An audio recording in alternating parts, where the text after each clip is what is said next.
Je suis Audrey Chemouli, avocate et entrepreneuse, fondatrice du cabinet Chemouli Profession Libérale, qui accompagne les avocats dans leur restructuration.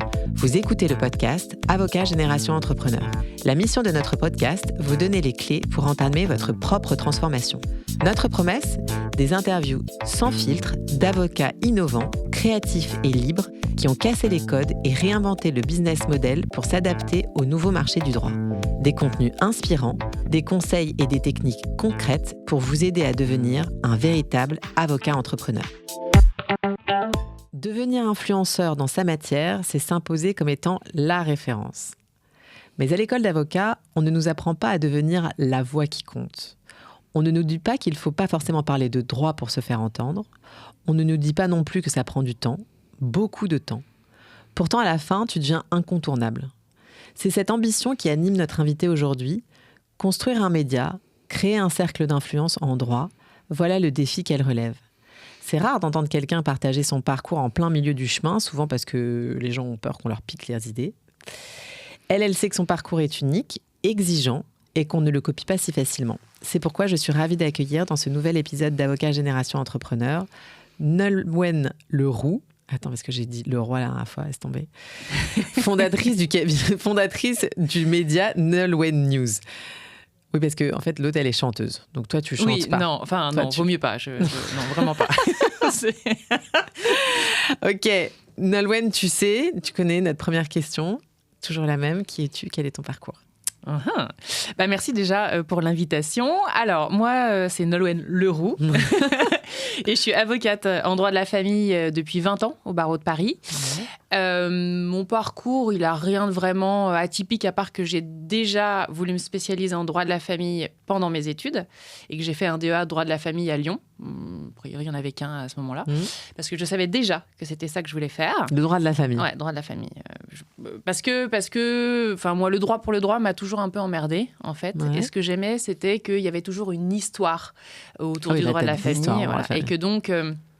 c'était quand même assez technique, parce que contrairement à ce qu'on croit, le droit de la famille, c'est technique, notamment dès qu'on touche un peu au patrimoine. Voilà. Et donc, je me suis dit, c'est un truc qui me plaira bien, parce que ça ne sera pas que du droit, mais ça sera aussi avec tout un volet, des histoires différentes à chaque fois. Donc ça me plaisait bien. Donc, d'ailleurs, droit de la famille à Lyon, où j'ai appris plein de choses, j'ai trouvé ça formidable. Et donc après, j'ai voulu travailler dans des cabinets qui faisaient que du droit de la famille, forcément. Donc, c'est ce que j'ai fait. Un premier cabinet où je suis restée 2 ans, et un autre après où je suis restée aussi 2 ans, parce que je me suis installée au bout de 4 ans en fait. Ouais, c'est toi, disons. Et dans le deuxième cabinet, j'ai remplacé une avocate qui s'occupe, parce que c'est un cabinet généraliste, mais où il y avait un gros pôle, un pôle droit de la famille, comme il y avait droit des AF, droit pénal, etc. Et j'ai remplacé une avocate qui partait en congé à maternité, et c'est mon associée aujourd'hui. Donc c'est comme ça qu'on s'est rencontrés. Trop marrant. Ouais. Parce qu'en fait, elle attendait des jumeaux, donc elle était là, pas là. Enfin bref, parce que c'est une grossesse quand on attend des jumeaux dans un cabinet d'avocats. Ouais, c'est ça. Et donc en fait, je suis arrivée dans ce cabinet pour la remplacer. Et quand elle est revenue, on a développé un peu le pôle famille de ce cabinet. On s'est vraiment bien amusés toutes les deux. Puis après, moi, j'ai décidé de voler mes propres ailes. Enfin, je me suis dit, bon, allez, je tente l'aventure en me disant, on verra bien. Quel est le risque ? Ça marche pas. Je reprends une collab. Bon, bref. Et au bout de 6 mois, j'étais déjà un peu... je m'en sortais déjà plus toute seule. J'ai déjà embauché un petit peu quelqu'un qui me faisait des vacations sur des dossiers. Et donc ça, c'était décembre 2008. Et 2 ans plus tard, je prenais des locaux plus grands, j'embauchais ma première collab. Voilà. Donc, et mon cabinet, donc, je l'ai créé depuis 15 ans. Oh, c'est fou, ça. Ouais. Mais attends, t'as quel âge ? Non, mais ça se dit pas, ça. Bien sûr, ça se dit. J'ai 46 ans. 46 ans ? Mais c'est beau tout ce botox que tu t'es mis, mais c'est incroyable. T'es dégueulasse. Bah non, justement, c'est pas dégueulasse. Bah non, c'est naturel. Attends, mais putain, mais bon, bref, ok, voilà. Vas-y. Et donc voilà, et donc ça fait 20 ans, en 2024, que j'ai prêté serment, et c'est une belle aventure. Et en fait, très vite, quand je me suis installée, au-delà du fait que personne croyait que j'allais réussir, que forcément, voilà, tout le monde m'a dissuadée, j'étais pas soutenue. Ah si, c'était en gros, ah bon, mais t'y arriveras pas. Mais alors que normalement, les gens sont si contents quand non, mais moi, j'ai pas trouvé du tout ça. C'est vrai ? Ah ouais. Mais t'es proche ? Alors, autour de moi, c'était plutôt de l'inquiétude qui motivait le fait, écoute, je sais pas si c'est une très très bonne idée, machin. Après, dans les autres confrères, j'ai pas trouvé vraiment beaucoup de soutien. C'était plus genre, on va voir si elle se prend les pieds dans le tapis quand même. Enfin, j'ai beaucoup senti ça. T'étais à Lyon quand tu t'es... Non, j'étais à Paris. Ouais. Et quand j'ai... Les pauvres, les Lyonnais. Genre, c'est normal parce que c'était à Lyon. Même si c'était pas toujours facile d'être intégré à Lyon. Mais en l'occurrence, c'était pas ça. Mais c'est les connards de Parisiens. Non, ouais, d'accord. Et c'est surtout quand j'avais été voir Lord, qu'il y avait un bureau structure en demandant des conseils, parce que bon, on sait pas quand on s'installe. Qui marche bien quand même. Oui, puis moi, je connaissais pas, personne n'est entrepreneur ni avocat dans ma famille, donc j'avais besoin d'infos. Enfin, comment on fait, qu'est-ce qu'on fait. Bref. On m'avait dit, oulala, ma chère consoeur, je suis pas sûre que c'est une très bonne idée. Et j'avais dit, mais bon, moi j'ai envie de tester. Mais en fait, moi j'ai envie d'essayer. Je tente, quoi. Enfin, on verra bien. Et puis c'est pas grave. En fait, je me suis dit, voilà, j'ai un petit pécule à mettre sur la table, parce que forcément, quand on s'installe, on sait pas trop. J'avais un peu de clientèle perso. J'étais déjà à mi-temps dans mon cab, je faisais mi-temps perso. Donc je me suis dit, j'arrive à payer mes charges. Bon, j'arrive pas à me payer, j'ai un petit peu d'économie. Quand j'en aurais pu, si ça n'a pas décollé, tu reprends ta dignité, tu la mets dans ta poche et puis tu vas bosser ailleurs. Et je me suis dit, mais pourquoi tout le monde veut pas que je réussisse, quoi? Et je me suis dit, bon, j'y vais, et puis je verrai bien, et puis finalement, ça a marché. Et en fait, j'ai eu le temps, parce qu'au début, quand même, je vérifiais plusieurs fois par jour si le téléphone était branché pour... toujours le moment de se dire, bon, voilà, ça forcément passe d'un cabinet où on est dans une collab, où on a vachement de boulot, on a sa clientèle perso, on bosse le soir, les week-ends, on arrive, on n'a plus que sa clientèle perso dans un cab. Alors certes, on s'est acheté 3 meubles, machin, on est content, mais il y a un peu de vide, quoi. Donc je me suis beaucoup formée. J'ai fait beaucoup de formations et c'est là où j'ai pris le virage des modes amiables assez vite parce que c'était l'arrivée du droit collaboratif en France à ce moment-là.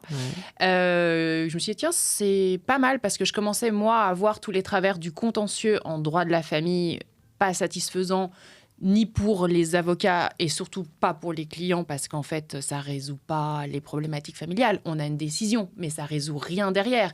Donc, je trouvais que c'était bien de voir autre chose, mais sauf qu'à l'époque, ça se faisait pas trop, quoi. Enfin, donc, j'ai fait ces formations, j'ai trouvé ça juste génial. Donc, j'ai poursuivi. Et après, je me suis formée aussi à la négociation raisonnée parce qu'on l'utilise comme outil dans le droit collaboratif, mais je me suis dit, ça peut me servir par ailleurs. Donc, j'ai fait Centrale Paris pour me former et me spécialiser là-dedans.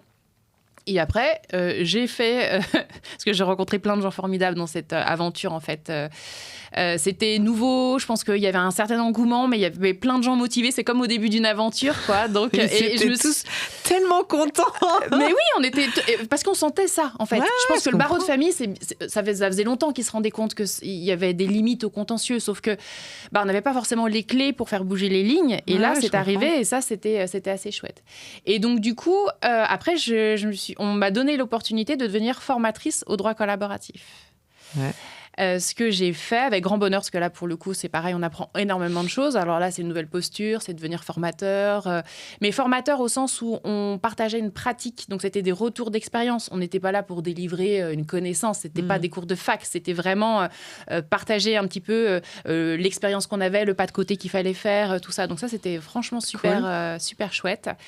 Et voilà, et donc du coup, mon cabinet, petit à petit, a suivi mon évolution, on va dire, sur le plan des formations.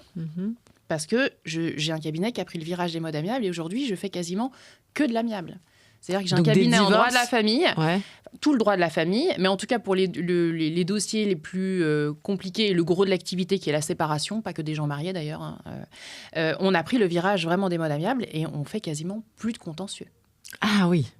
Ouais, c'est hyper marginal au cabinet. Le contentieux qui nous reste, c'est le droit des successions, parce que c'est toujours très compliqué de faire de l'amiable dans les successions.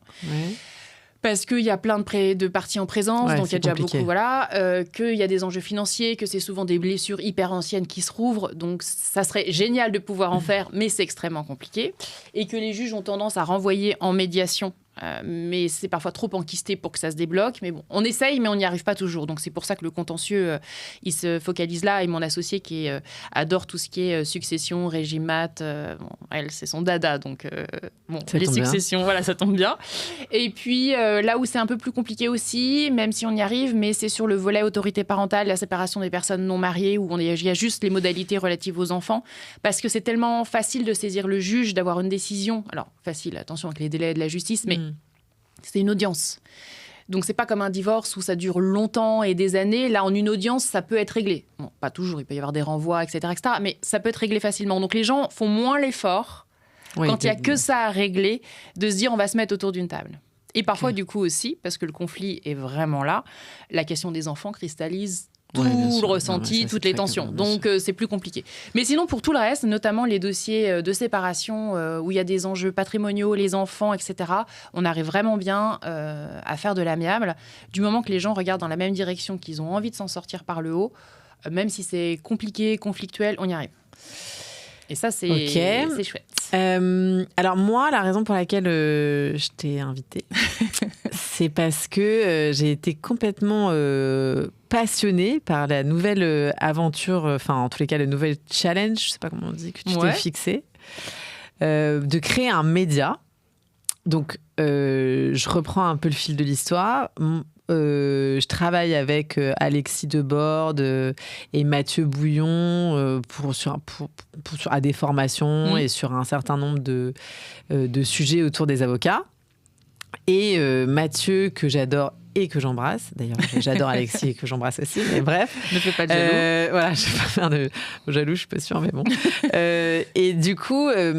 Mathieu me dit, écoute, franchement, ce qu'on est en train de faire avec Nolwenn, parce qu'on se connaissait par ailleurs, puisqu'on est dans le même syndicat, c'est complètement fou.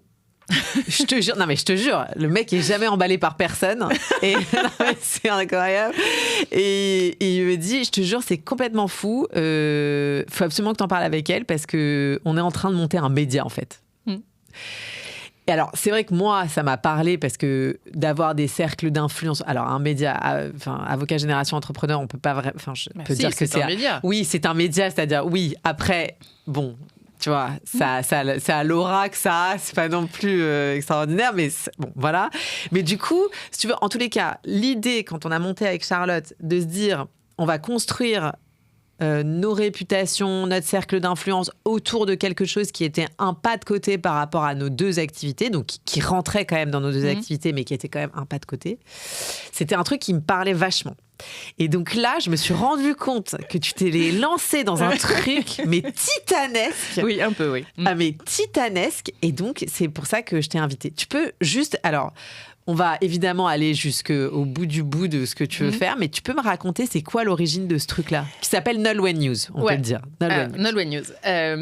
En fait, tout est parti du fait... Alors, ça faisait longtemps que ça me trottait dans la tête. J'avais une idée de me dire... parce qu'à force de pratiquer le droit de la famille, je me disais, mais comment font les gens pour se renseigner sur le droit de la famille? Parce que, alors, il y avait toujours les clients qui arrivaient, qui nous faisaient un cours de droit parce qu'ils avaient lu des trucs sur Google, machin, etc.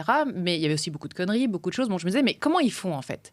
Et j'ai posé des questions autour de moi et il y avait beaucoup de gens qui ne savaient pas trop comment faire, justement. Alors que le droit de la famille, on se pose tous des questions à un moment de notre vie sur des droits de la famille. C'est clair.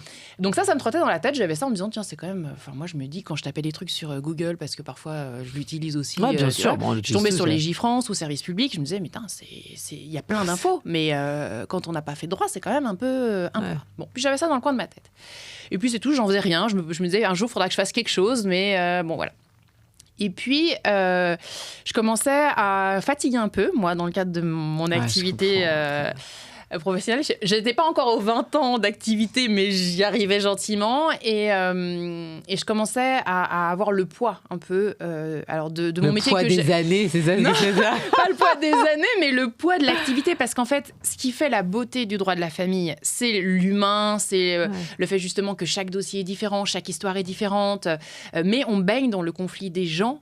Vraiment, et quand on fait de l'amiable, on met les mains dans le cambouis puisqu'on détricote les choses avec eux, on construit l'avenir avec eux, on est dedans, quoi, vraiment. Il n'y a pas la barrière du juge. Et c'est passionnant et en même temps, c'est ultra fatigant, ultra gourmand en énergie. On ne peut pas y aller un jour où on est de travers. Enfin, gérer un négo, quand on est 2 heures autour de la table à essayer de faire avancer le schmilblick, il faut être en forme. Et quand on ressort, on est complètement HS. Bon, quand on fait ça toute la journée depuis des années, il y a un moment où je commençais à me dire, je fatigue, quoi. et j'avais besoin d'un renouveau.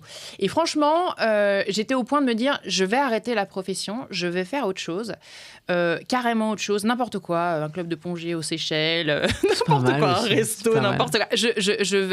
J'avais le ras-le-bol, et en fait, c'est un peu mon entourage qui m'a dit, est-ce que c'est vraiment judicieux? Ton entourage, il est quand même, il est prudent. Oui. On pourra dire ça, il est prudent. Ton entourage est prudent. Oui, et qui m'a dit quand même, au bout de 20 ans, t'as accumulé quand même du savoir-faire, du savoir-être, machin. Est-ce que ça vaut le coup de tout bazarder du jour au lendemain? Même si on peut comprendre le ras-le-bol, tu vois. Bon, alors je me suis dit, bon, je vais peut-être pas faire n'importe quoi. Et à ce moment-là, je reçois... comme quoi la nature est bien faite, je reçois des mails de l'ordre sur les bilans de compétences pour les avocats. Ça, c'est bien. Hein. Et je croise à l'occasion d'un dossier une consoeur qui me présente une autre consoeur qui me parle justement des bilans de compétences que l'ordre est... Je fais, dis donc, ça fait quand même beaucoup. C'est quoi? Je vais aller faire un bilan. Je me suis dit, bon, c'est peut-être le moment de le faire. Et puis on nous bassinait tous les jours, 5 fois par jour avec le compte de formation, là, les appels qu'on avait à un moment, 50 fois par jour avec votre compte formation. Et je me suis dit, allez, bingo, faisons ça. Et j'ai trouvé donc une personne qui m'a accompagnée, qui est une ancienne consoeur, qui s'appelle Stéphanie Bertacchini. Je me suis dit, je vais prendre quelqu'un qui connaît un peu le métier d'avocat, parce qu'au moins, quand je vais lui parler de ce que c'est la profession, le ras-le-bol qu'on peut avoir, ça va lui parler. On a tout de suite compris, hein, ça, pas de sujet. Et en fait, au bout de ce bilan, alors, ça oblige à réfléchir et pas de manière discontinue. Là, on est dedans, on a des exercices à faire, il y a plein de choses qui ressortent. Je trouve ça assez génial, en fait. Je pense qu'on devrait tous s'offrir ça à un moment de sa carrière pour au moins faire un point. Et ce qu'il en est ressorti, c'est que j'étais pas encore tout à fait prête, en fait, à quitter la profession d'avocat. Que oui, j'avais un ras-le-bol, que j'avais envie de renouveau, j'avais envie de faire les choses différemment et autrement. Et qu'il fallait que je trouve quelque chose qui me convienne. Et je lui ai parlé assez vite de cette idée-là, de monter une activité connexe et accessoire, machin. Et elle m'a dit, c'est peut-être la bulle d'oxygène dont tu as besoin. Fais-le. Et donc, je me suis dit, allez, on y va. Sauf que entre l'idée de se dire, je ferais bien ça, et puis de faire une activité connexe, accessoire, etc. Enfin, il y a un pas. Comment on fait, de qui on s'entoure, qu'est-ce que ça implique. Enfin bon, c'est quand même pas la même chose. Et puis j'avais plein d'autres idées qui me sont venues. C'est-à-dire que ça, c'était le début. Je me suis dit, et puis alors du coup, on n'a qu'à faire et ci et ça. Enfin, je suis partie dans tous les sens, en mode feu d'artifice, comme à chaque fois.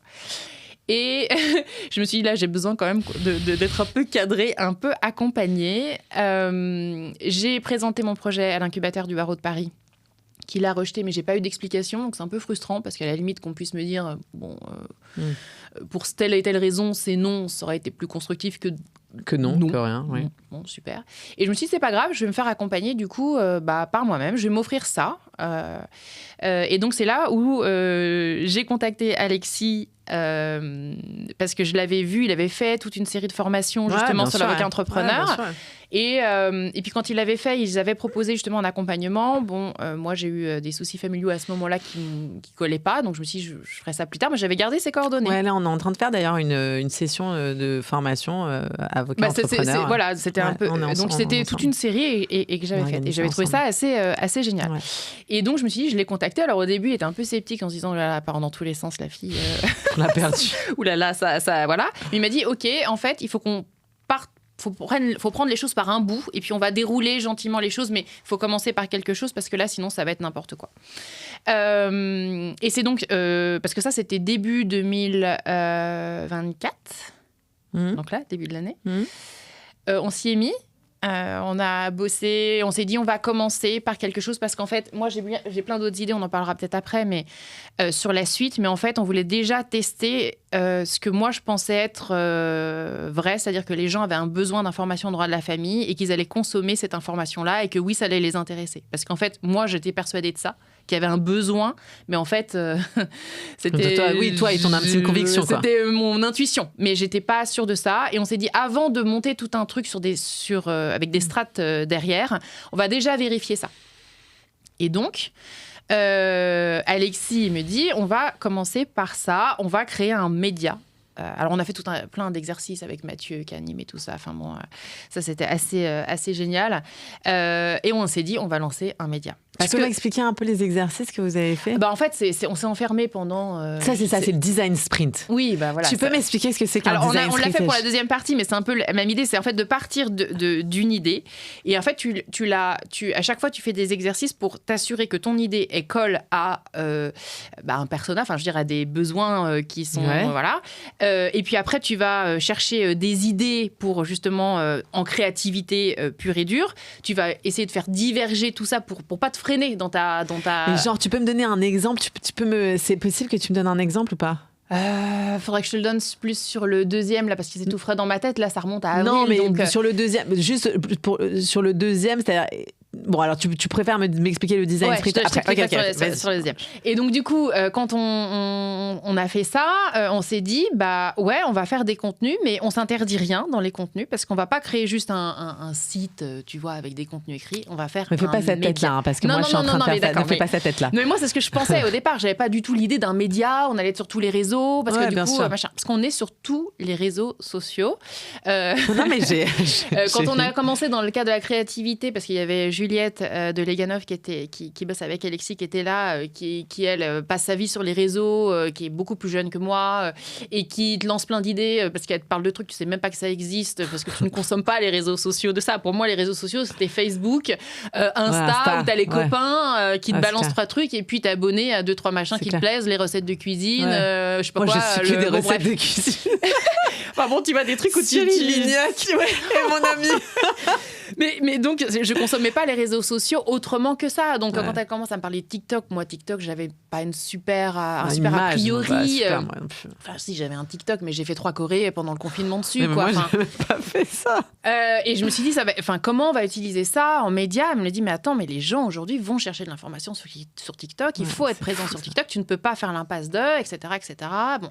Et en fait, on a confronté. Ce qui était intéressant, c'était parce que moi, j'avais mes croyances à moi, j'avais quand même l'expérience de ce que les clients pouvaient attendre, et puis il y avait eux avec leur regard qui est complètement pas juriste, enfin même s'ils ont quand même travaillent dans le droit, mais et qui ont un regard complètement extérieur et de conseils en fait, mais là on est vraiment dedans avec du coup on pourrait faire ci, on pourrait faire ça. Alors au début moi ça m'a foutu un chouï la trouille quoi, en me disant waouh, dans quoi on se lance, quoi. Parce que ça paraissait génial, mais je me suis dit, OK, alors sur le papier, c'est magnifique.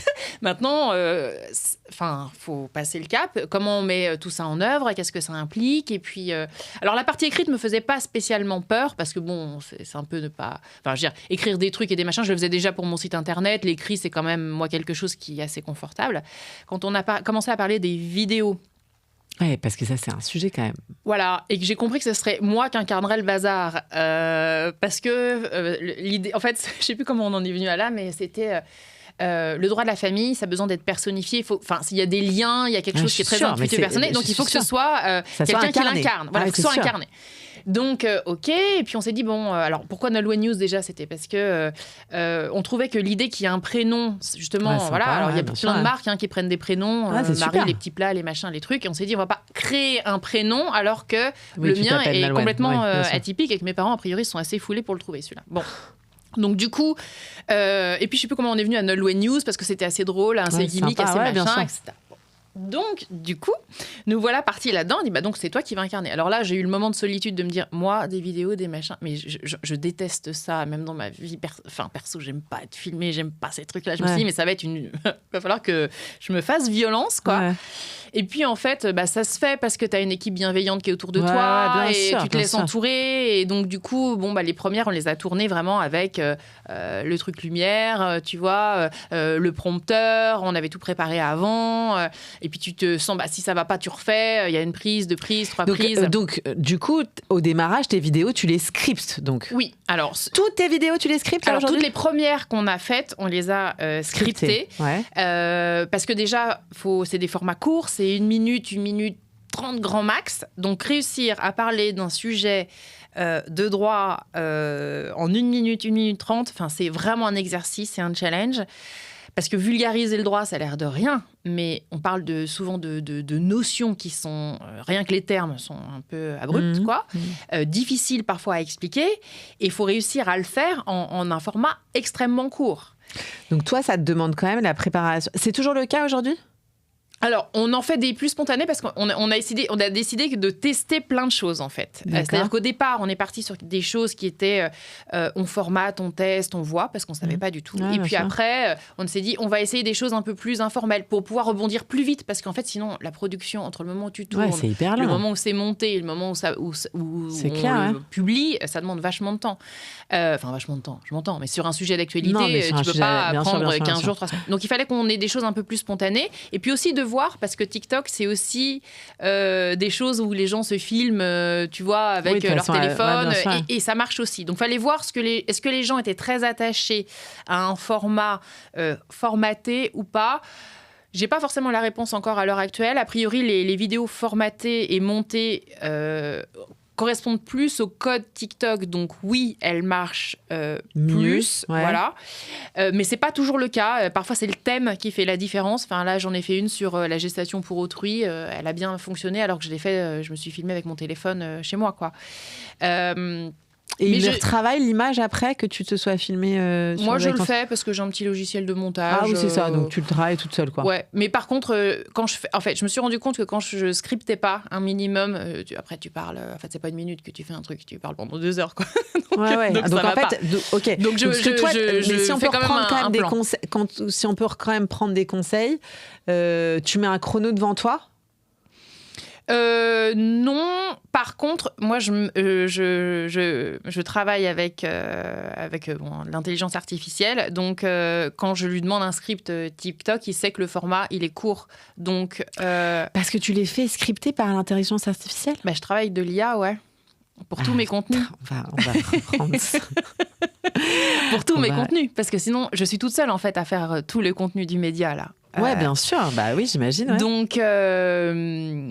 Donc au début, c'est Mathieu qui me dit, mais de toute façon, je peux pas. Enfin, là, c'est quelque chose où moi, tu fais combien? Parce que juste qu'on se rende compte un petit peu de la production, c'est combien de vidéos? Alors là, pour tous les mois maintenant, ça va parce qu'on a lancé. Mais au début, là, moi, je me suis dit, on n'ouvre pas un site internet avec 2 trucs, quoi. Tu vois. Ouais, bien sûr. Donc il a fallu produire pendant 1 mois et demi et des vidéos et tous les contenus écrits parce qu'en fait, on a plusieurs rubriques. Donc moi, je voulais qu'il y ait au moins 4 articles par rubrique. Donc, il y avait de l'actualité. Il y avait Quoi de neuf Nolwenn, qui sont plus des choses sur des sujets, on va dire c'est une ligne un peu plus éditoriale. Il y a une rubrique... genre de brève. C'est des petites brèves. Oui, où en fait j'aborde un sujet, mais je donne un peu mon avis, ou je prends un parti pris pour le présenter.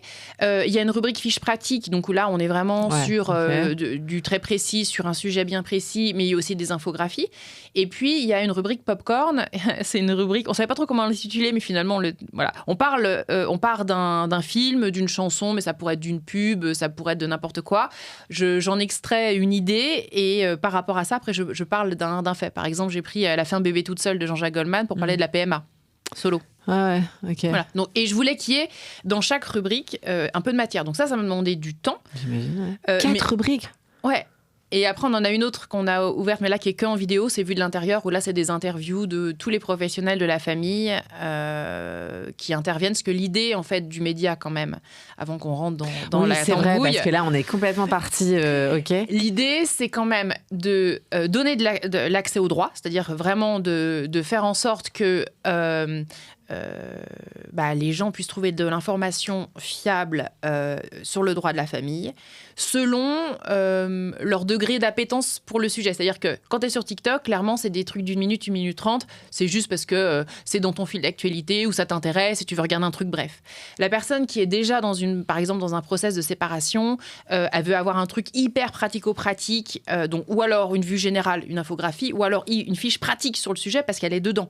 Et puis, il y a des gens juste qui s'intéressent à des sujets et qui veulent lire un truc d'actu. Donc, il fallait un peu tous les formats, un petit peu de tout. Et donc, je voulais que ce média réponde à ça, c'est-à-dire donner de l'information selon l'appétence des gens et en fonction de là où ils en sont, qu'il y en ait un peu pour tous les goûts. Et c'est pour ça qu'on est aussi sur tous les réseaux sociaux. C'est parce que tout le monde ne fonctionne pas de la même manière et ne consomme pas le média de la même manière.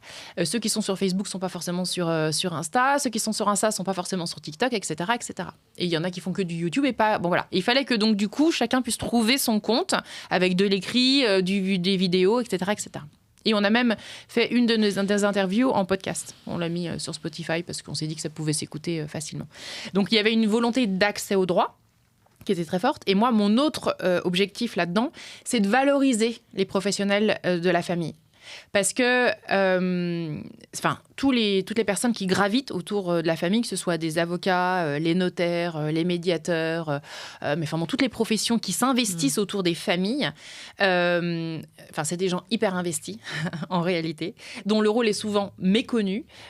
Parfois, on a des a priori sur la manière dont ils travaillent, on ne sait pas qui fait quoi. Et donc l'idée, c'était de valoriser leur travail, d'expliciter ce qu'ils font, pour que justement ça devienne lisible pour quelqu'un qui n'y connaît rien. Donc, c'était aussi de pouvoir présenter ces professionnels, expliquer, là, le notaire, il fait ça, l'avocat, il fait ça, mais ils peuvent aussi bosser ensemble et faire ça. Et donc, l'idée, c'est de vraiment présenter et le psy et comment tout ça se combine dans un accompagnement global des familles. Donc, l'idée, c'est aussi de valoriser tous les professionnels de la famille. Ça me tient vraiment à cœur parce que je sais ce que c'est de s'investir dans des dossiers de droit de la famille et je trouve que ce monde qui est méconnu, il mérite d'être, qu'on lui redonne un petit peu c'est une lettre de noblesse, en fait. Donc, c'était ça aussi l'objectif. Je comprends. Donc, du coup, si je résume, tu fais ce média parce que tu t'ennuies, en fait.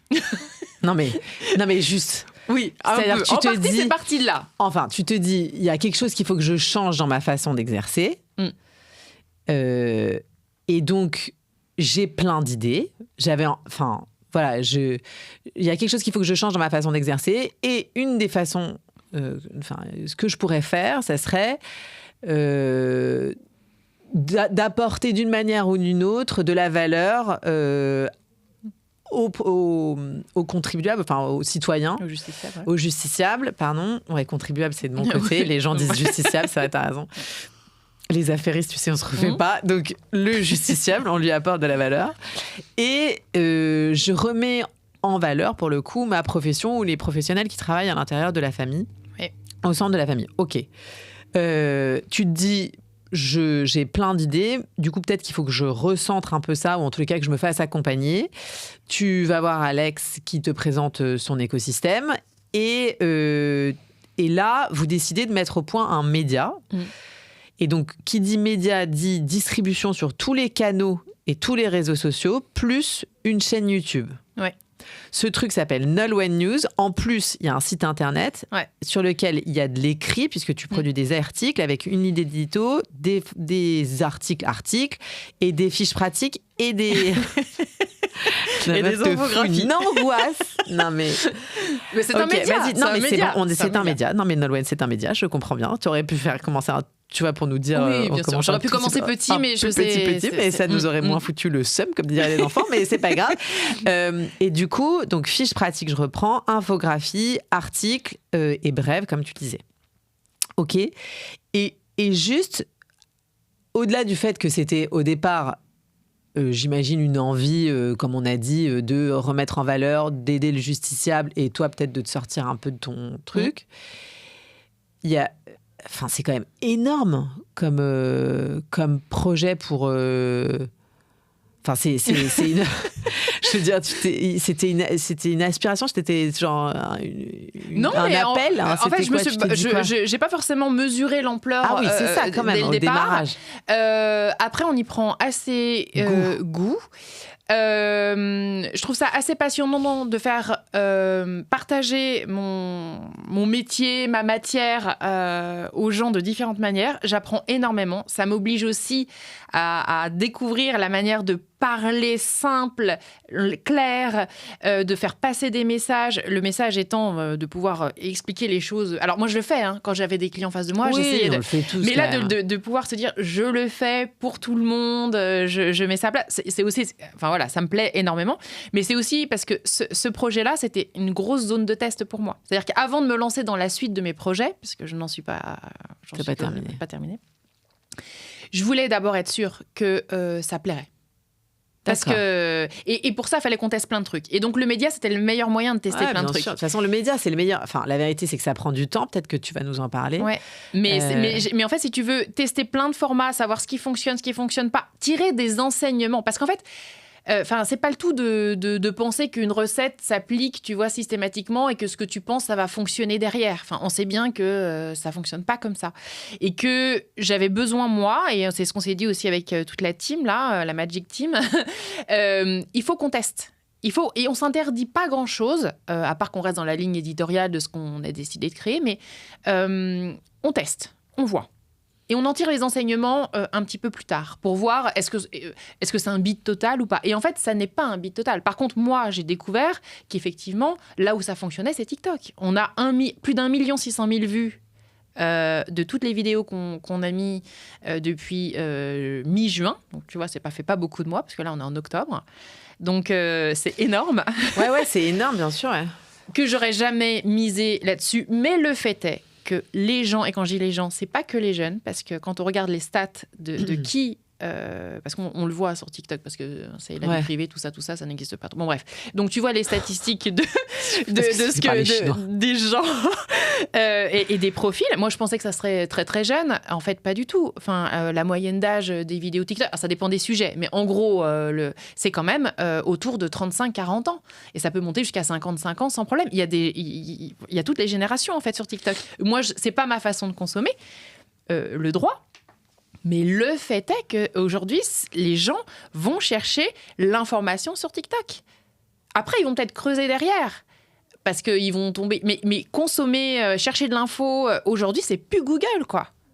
C'est pour ça qu'en fait, pour le moment, on s'est dit comment on va développer le média. Parce que c'est-à-dire que tu veux dire que les gens de 50 ans, ils vont sur TikTok, ou 40 ans, ils vont sur TikTok pour se poser la question. Parce qu'effectivement, Google, c'est sûr. Alors après... C'est fou quand même. En fait, l'information, aujourd'hui, quand tu cherches de l'info, tu vas taper. Et en fait, je m'en suis rendu compte aussi, alors pour un truc qui n'a rien à voir, c'est vrai que... moi, quand j'ai monté mon activité, c'était le site internet. Ouais, bien sûr. Voilà, donc, il fallait être hyper bien référencé, machin. Aujourd'hui, c'est hyper compliqué d'être sur les premières pages de Google. Donc, le site, nous, on ne fait pas, par exemple, d'ads ou je sais pas quoi, parce que sur un média, ça n'a pas beaucoup d'intérêt. Donc, c'est que du référencement naturel. Donc, on sait que ça va demander énormément de temps, mais quand je monte un média, moi, je voulais avoir des retours assez vite pour savoir. Sûr, voilà. Donc, c'est les réseaux. Et moi, je me suis rendu compte que c'était effectivement les réseaux. Un jour où, pour le coup, moi, je cherchais pour une soirée déguisée un maquillage bien précis et que, en fait, sur Google, tu trouves pas. Tu vas sur n'importe quel réseau, dont TikTok, tu vas trouver un tuto maquillage pile poil ce que tu cherches. Ouais, bien sûr. Parce que les algorithmes, ils sont complètement dingues. Tu tapes quelques mots-clés et tu tombes pile poil sur ce que tu veux. C'est bien plus précis que Google où tu es obligé parfois d'aller sur plusieurs pages et t'en as ras-le-bol. Et en fait, les réseaux aujourd'hui, les jeunes ils font ça, mais pas que les jeunes. Moi, c'était ma croyance, c'est de me dire TikTok, c'est un réseau d'ados, voilà. Qui et c'est pas vrai. Qui font des danses sur Instagram, quoi. Qui font des danses. Et regarde dans le métro, tu verras. Enfin, si tu regardes un peu les gens, ce qu'ils regardent, ils sont tout le temps en train de regarder. Alors ça zappe beaucoup, les vidéos, mais ça regarde vraiment. C'est TikTok. Et moi, j'avais. Ouais, putain. Et l'info, tu vas chercher, parce que les médias maintenant s'y sont mis. Et TikTok, là, est en train de monter des volets pour mettre du contenu pédagogique et pas que du contenu ludique, machin, etc. Et d'essayer de le valoriser, ces contenus-là, parce que justement, ils ont un peu ras-le-bol d'être taxés, catalogués, d'être le média, Des jeunes qui font comme ça. Ouais, voilà. Dans la rue. d'être un peu fun, ou je sais pas quoi. Ils veulent... Et donc maintenant, regarde, toutes les personnalités, ou même les médias publient sur TikTok, les personnalités politiques aussi. Il y a plus que des influenceurs qui vendent je sais pas quoi. Il y a vraiment tout le monde qui y va, et à juste titre, parce que justement, tu peux trouver... Alors, tu trouves de tout et n'importe quoi. C'est tout le problème. Mais en tout cas, si tu veux vite te faire connaître et développer, c'est aujourd'hui le meilleur média. Parce qu'en fait, les autres... Pour parler des autres médias, parce qu'on y est. Par ailleurs, pourquoi Instagram, c'est pas aussi bien ? Parce que Insta, moi, donc tu vois, par exemple, TikTok, nous, on va avoir nos 10 000 followers là. Je pense d'ici demain ou après-demain. C'est bien, ça va nous ouvrir d'autres possibilités. Sur Insta, on a 550 personnes qui nous suivent, quoi. Donc, c'est parce que c'est très long. Les formats sont pas les mêmes. Tu peux pas mettre les mêmes choses. Les gens regardent pas Insta forcément pour chercher de l'info. Enfin, c'est pas un média. Enfin, tu y vas pour autre chose. En fait, chaque réseau a un peu son... son utilité. Ça tessiture. Non, mais je comprends, mais je pensais que... Parce que, en fait, toi, tu dis, tu ne délivres que de l'info, donc Insta n'est pas n'est pas le bon média. C'est ça ce que tu dis? Bah, en fait, pour développer ton réseau sur Insta, c'est extrêmement long. C'est extrêmement long. Ça ne veut pas dire que ça ne peut pas se faire. C'est-à-dire que c'est extrêmement long par rapport à un TikTok où si tu fais des contenus qui plaisent, tu mets un peu d'ads parce que nous, on en met un peu sur les vidéos qui fonctionnent bien. Alors au début, on mettait sur celles qui ne fonctionnent pas. Maintenant, on met sur celles qui fonctionnent bien. Parce que, voilà. Et du coup, ça te booste. Mais il y a des vidéos, elles ont fait 400 000 vues. Ouais. Et donc, tu peux avoir de la visibilité beaucoup plus facilement, en fait. Ça ne veut pas dire qu'il faut les abandonner. Ça veut dire qu'en termes de rapidité de développement, c'est clairement TikTok, quoi. Et tu as fait ça.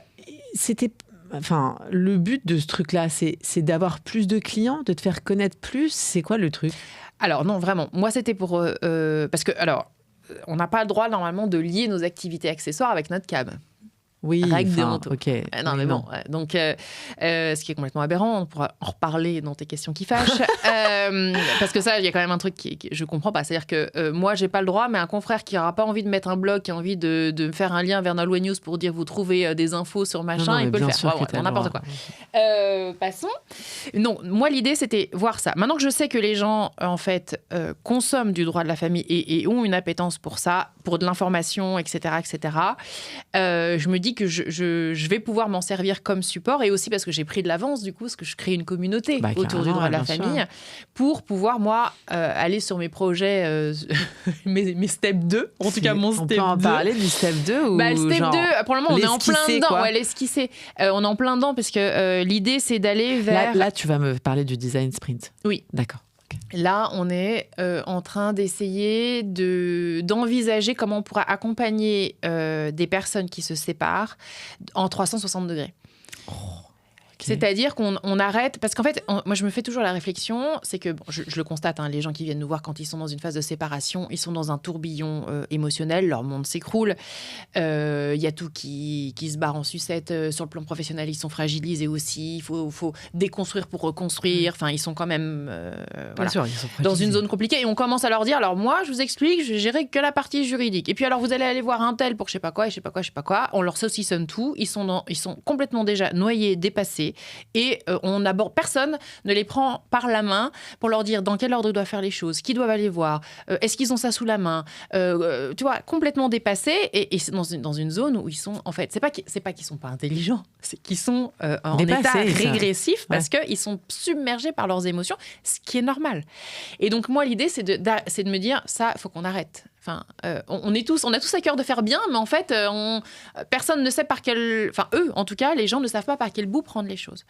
Donc, il faut qu'on aborde les choses différemment. Et donc là, Mathieu me dit « Ah, ok, super, on va faire un design sprint. » Donc, on est parti de ma croyance et de me dire « Il faut qu'on aborde les choses différemment. » Et j'ai travaillé avec d'anciens clients à moi que j'ai recontactés en leur disant « J'ai besoin de votre aide. » Parce que moi, j'aimerais bien faire ça. J'aimerais envisager un accompagnement global pour des gens qui se séparent. Vous êtes passés par là. Alors, avec des configurations complètement différentes, hein, des gros contentieux, de l'amiable, etc.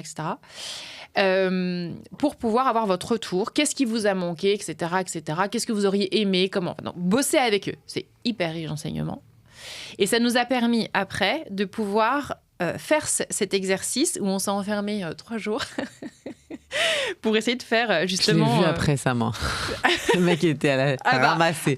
C'est... Après, parce que j'aimerais bien qu'on monte une formation, enfin un truc un peu innovant et tout. Il m'a dit, là, ça va être compliqué, là. Je lui ai dit, bah écoute...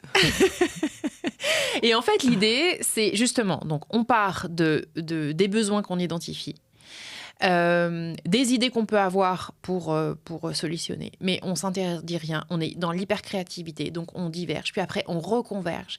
Et en fait, c'était très drôle parce qu'à un moment, j'ai vu la tête de Mathieu, puisqu'il y avait une ancienne cliente qui était là.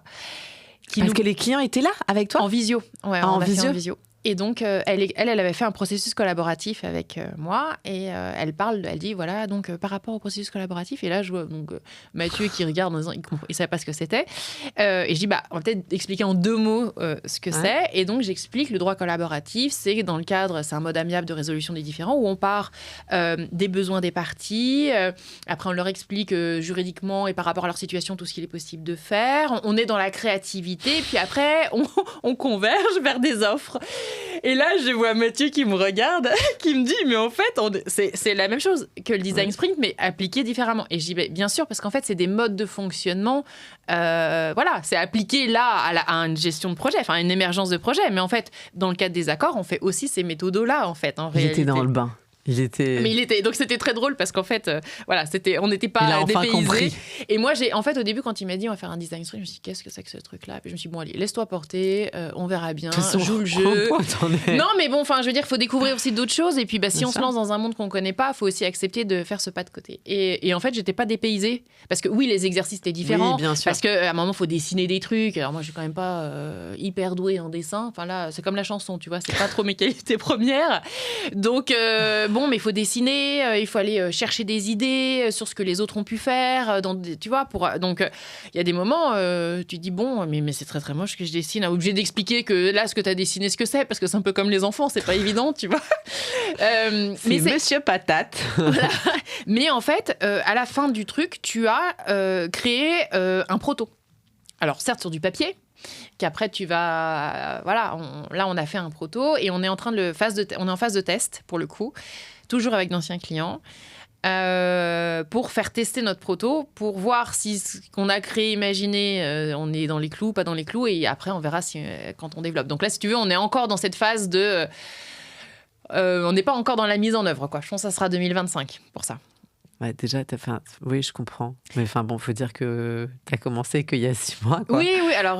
non, 8 mois, peut-être. Mais je trouve ça assez génial parce que, alors bien sûr, tout ça, après, on va mettre une cohérence globale autour de tout ça, hein, bien entendu. C'est-à-dire que... Parce que moi, j'ai un peu de mal, là, en ce moment, apparemment, je suis un peu schizo entre le CAB... Mais c'est ton associé qui a repris quand même un peu plus le CAB. Mais ce que je veux dire, c'est que tu as quand même, tu vois, donc c'est sûr, parce que sinon, c'est pas possible. Tu as le média, et là, tu as un nouveau truc. Tu dis, à un moment, moi, je peux pas raisonner dans ma journée, en séquençage dans ma tête, quoi. Faut qu'on arrive à mettre un petit peu de liant dans tout ça pour que justement il y ait une cohérence. Et il y a une cohérence puisque le média sera forcément le support derrière. Donc j'ai pris de l'avance là-dessus. Et en fait, ce que je me suis dit aussi, c'est que derrière, je vais avoir besoin d'aller voir des investisseurs parce que forcément, je vais avoir besoin de faire des levées de fonds. Et voilà, là, je suis sur fonds propres, mais il y a un moment, tout ça va avoir une juste fin.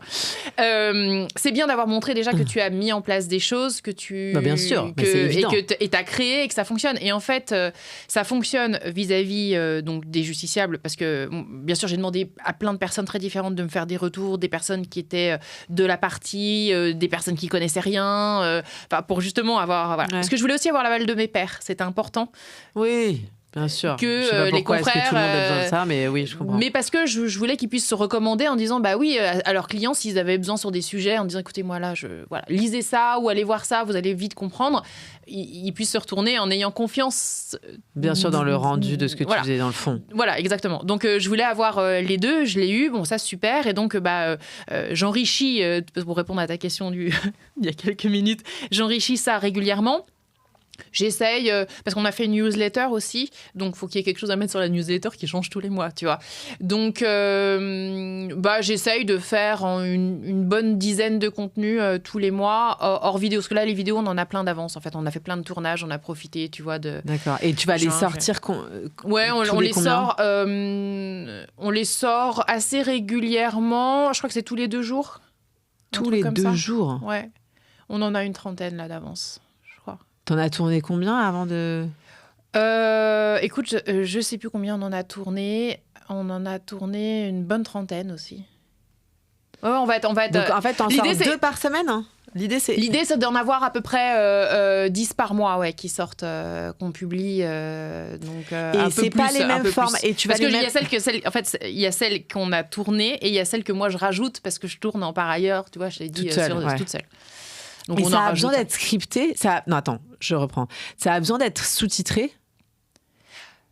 Alors, on les sous-titre parce qu'en fait, moi, par exemple, je mets quasiment jamais le son. Ouais, non, mais je me demandais donc, si tu pensais... il faut les sous-titrer, mais en fait, c'est l'IA qui te les sous-titre. C'est l'intelligence artificielle. Ouais, ça, je sais, ouais. Ah oui, et du coup, parce qu'on va arriver à la fin, tu peux juste rapidement me dire comment est-ce que tu utilises l'IA ? Alors, l'IA, en fait, c'est Mathieu, donc c'est son dada, bien sûr, je t'apprends rien. Parce que Mathieu Bouillon. Bouillon, exactement. Qui m'a créé des modules par rubrique. Parce que les articles, en fait, moi, j'ai créé au début ma méthodologie sur comment j'écrivais un article. Donc, je prends des données juridiques parce que je pars bien d'un sujet. Parfois, j'ai une ligne directrice, parfois, j'en ai pas parce qu'il y a des sujets qui t'inspirent plus que d'autres. Enfin, tu vois, une fiche pratique et puis un article avec une ligne éditoriale, c'est quand même pas la même. Quand tu fais un popcorn ou tu pars d'un film, pareil, c'est pas... Voilà. Donc, j'avais des manières de faire un peu différentes. Donc, on les a étudiées et puis on les a un peu normalisées. Et on a appris à une IA à respecter les étapes telles que moi je les faisais, à ne prendre que les données que je lui donnais et à ne surtout pas extrapoler parce que c'est le vrai problème de l'IA. Et puis après de me proposer des plans, des orientations et puis après de m'aider à rédiger. Bon. Ce qui était compliqué. Alors ça, c'est assez facile parce que l'IA, c'est très très bon sur le résumé de documents, de proposer des synthèses, des plans, des machins. En plus, quand t'es pas d'accord, tu lui dis non, ça recommence, ça se vexe jamais, c'est impeccable, quoi. En revanche, sur le ton, c'était hyper compliqué parce que ça allait pas. L'IA, quand ça écrit, c'est pas très très beau. C'est souvent, tu vois que c'est écrit par de l'IA, etc., etc. Et donc, tout le début, il a fallu que je retravaille énormément l'écrit, etc. Et après, là, maintenant, ce qu'on a fait, c'est qu'on a un peu dressé l'IA à ma manière d'écrire. C'est-à-dire qu'on lui a fait analyser ma manière d'écrire pour qu'elle s'inspire Parce qu'en fait, c'est très difficile de dire il faut que ce soit attractif, percutant, clair, machin. Enfin, alors là, ou fun. Alors là, fun, tu te retrouves avec un truc qui... Waouh. Ok, là, on n'est pas en train de faire un dessin animé, quoi. Faut que c'est... Bon. Donc, c'était très compliqué parce que quand tu donnais des directives comme ça, en fait, ça ne marche pas. Donc, on lui a fait analyser des articles que moi, j'avais écrits pour après lui dire c'est ça qu'on veut. D'accord. Et donc maintenant, bien sûr que j'ai énormément de retouches derrière à faire. Mais en tout cas, voilà, j'ai quand même quelque chose qui ressemble plus à ce que j'écris, à ma manière de faire. Et puis l'IA, pourquoi c'est aussi intéressant, c'est que ça ne fait pas de faute d'orthographe. Oui. Voilà. Non, mais c'est con, mais quand tu dois écrire des pages et des pages, au bout d'un moment, c'est comme tout écrit. Quand tu reprends des jeux de conclusion, parfois tu te dis, oulala, mon Dieu, comment j'ai pu laisser ça voilà. Clair. Donc là, les phrases sont souvent assez courtes. Donc, bon, ça aide quand même énormément. Et c'est-à-dire que oui, je peux écrire du coup plus facilement des articles et des scripts TikTok aussi avec de l'IA. Parce que tu lui demandes un script. Je lui dis par exemple, j'ai écrit tel article, maintenant fais-moi un script TikTok pour en parler. Bon. Voilà. Et puis après, bien sûr, il faut lui dire ça me plaît pas, j'aime pas ta phrase d'intro. Et donc, c'est ChatGPT que tu as fait ? Non, on utilise Dust. C'est un peu comme un chat GPT pour faire simple, je sais pas, voilà. Et les petits modules qu'il a créés, c'est comme les GPT, ce que tu as, tu sais, voilà. Voilà, c'est un peu ça, si tu veux, pour faire simple. Mais là, pourquoi Dust par rapport à chat GPT ? Parce que là, Dust, il y a plus de fonctionnalités, que tu peux... il lit plein de documents que ChatGPT ne fait pas, mais tu peux utiliser ChatGPT dans Dust. En fait, ça utilise plein d'autres IA. D'accord. Pas forcément que celui-là. Mais pourquoi faire simple, quoi. Non, mais du coup, franchement, c'est une aide. Je pourrais pas faire sinon... tu vois, tout, j'imagine. Tout ça, toute seule, ça serait hyper compliqué, quoi. Donc, Bon, ce que je comprends, c'est qu'il y aura une version 2 de cet épisode, puisqu'il y aura une version 2 de Nolwenn News. Je ne sais pas comment ça s'appellera. Mais tu viendras nous en parler. Voilà, je viendrai vous en parler. Ouais, ça, c'est clair. Bon, Nolwenn, on termine toujours nos interviews par les questions qui fâchent. Ouais. J'ai l'impression qu'on a eu un petit peu un petit teasing sur la question politique. Je te rappelle la question politique. Si tu devais supprimer une règle du code de déontologie, ce serait laquelle ? Alors moi, c'est celle que je ne comprends pas, qui est justement pourquoi on doit séparer et vraiment ne pas lier l'activité connexe et accessoire, alors que connexe et accessoire, et l'activité principale. C'est-à-dire que tu n'as pas le droit de faire de publicité de ton activité accessoire sur ton câble et inversement. Les deux doivent être séparés. Et ça, je ne comprends pas. Mais personne, d'ailleurs. Enfin, tous les gens qui font ça ne comprennent pas. C'est d'une bêtise abyssale. Je comprends pas. Et c'est comme ça. La question Gad Elmaleh, sur qui t'as copié ? Alors, j'ai pas vraiment copié, je me suis beaucoup inspirée. Je me suis inspirée en fait du monde de l'entreprise en règle générale, parce que je me suis dit, on nous dit depuis le début qu'on n'est pas des entrepreneurs, parce que moi j'ai été biberonnée à ça quand même. On est des avocats, on n'est pas voilà. Donc je pense que là maintenant c'est ça a changé, mais il a fallu faire ce pas de côté et donc il a fallu regarder ce que le monde de l'entreprise faisait, qui s'interdit rien, notamment les legal tech qui s'interdisent rien, alors qu'on appelait les braconniers. Enfin bon, voilà, il y a toujours ce regard posé qui est hyper critique. Et j'ai regardé aussi ce que faisait beaucoup le monde des affaires, du droit des affaires. Parce que pour le coup, donc, je trouve que c'est toujours intéressant quand on va à la CE ou autre d'avoir cette vision où on voit le droit des affaires qui bouge beaucoup plus facilement. Parce qu'il y a aussi beaucoup de conseils, donc il y a des pas de côté qui sont plus faciles à faire que dans le judiciaire. Mais je trouve que le fait qu'il y ait plein de cabinets d'affaires qui font justement qui regardent à 360 degrés, qui regardent qui s'intéressent vachement aux clients, qui montent autre. Enfin moi, ça m'a vraiment inspirée en me disant, il faut que le droit de la famille, alors qui est aussi hyper innovant sur plein de choses, hein, c'est pas le sujet, et qui bouge beaucoup. Il y a un super barreau de famille, mais qui ne s'autorise pas encore tout à fait certaines choses. Je regarde beaucoup ce que font les autres, en fait, dans d'autres matières ou carrément à l'extérieur du droit. Après, je trouve que les règles déontologiques sont importantes aussi, donc il ne faut pas faire n'importe quoi, mais c'est une vraie source d'inspiration pour le coup. Et la question Steve Jobs, si tu devais donner 3 conseils à un avocat entrepreneur qui aurait envie de développer son influence, tu dirais quoi? Alors déjà, d'oser. Oser, pas de doser. Pas petit. Oser, le mot oser. Oser parce que je pense que c'est le plus gros frein. De se dire... oh non, c'est pas pour moi, non, j'y arriverai pas, machin. C'est hyper compliqué de passer le pas parce que moi, je vois la première fois qu'on m'a dit de faire des vidéos et qu'on m'a montré le résultat, je me suis dit, oh là là, c'est horrible quand je ressemble à Mafalda, j'aime pas ma voix, et puis machin, et puis gna, puis regarde ta pose, et puis enfin bon, donc en fait, c'est horrible. Et en même temps, tout le monde me disait, bah non, elle est géniale cette vidéo. Ouais, c'est vrai. Bon, et donc, passer ce pas. Voilà, d'oser, de se dire, voilà, j'y vais, je tente. Finalement, qu'est-ce que j'ai à faire? Parce que je pense que c'est le plus gros frein, en réalité. On se fout des barrières nous-mêmes. Et je m'attendais à avoir, je sais pas pourquoi,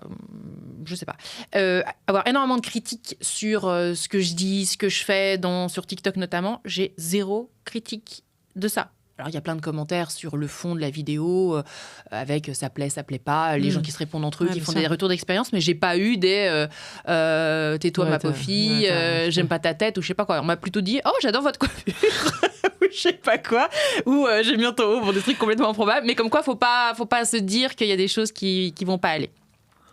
Pour moi, le deuxième conseil, c'est tester. Parce qu'en fait, on a des idées préconçues sur des choses et en fait, il faut tester. Ouais, c'est vrai ça. Il n'y a pas de grand risque en fait, en réalité.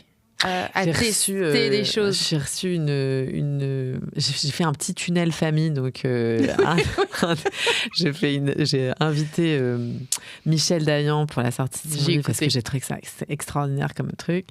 Cécile Ponce, donc qui est avocate à Lyon, et toi. Donc c'est petit tunnel famille, donc ne vous inquiétez pas, chers auditeurs, ça va, parce que c'est sur des sujets différents. Mais elle disait pareil sur les réseaux sociaux, elle disait tester, parce qu'elle disait moi les gens me disent je flippe d'écrire des conneries et je regarde leur compte et ils ont genre 150 abonnés, tu vois. Quand t'as 150 abonnés, si tu dis une connerie, c'est pas non plus, enfin on n'est pas en train de, enfin au contraire quoi.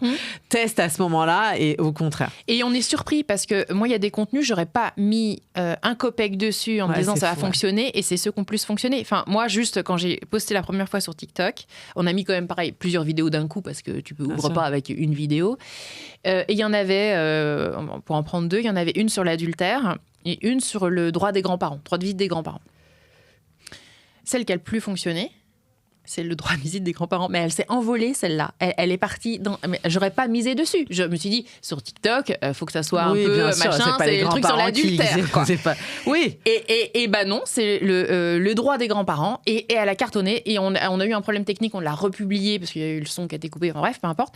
Elle a recartonné. Elle a fait plus de 400 000 vues, cette vidéo-là. Alors que oui, elle est. C'est très intéressant, mais j'aurais pas misé dessus. Et donc en fait, il faut pas avoir d'idées préconçues sur des choses. Il faut, on teste, on verra bien. Et surtout, le dernier conseil, ça va avec, c'est recommencer. ok, on peut se planter, on peut faire un truc, on réitère, on fait autrement. C'est pas grave, quoi, finalement. On apprend et je trouve que finalement, il y a plutôt...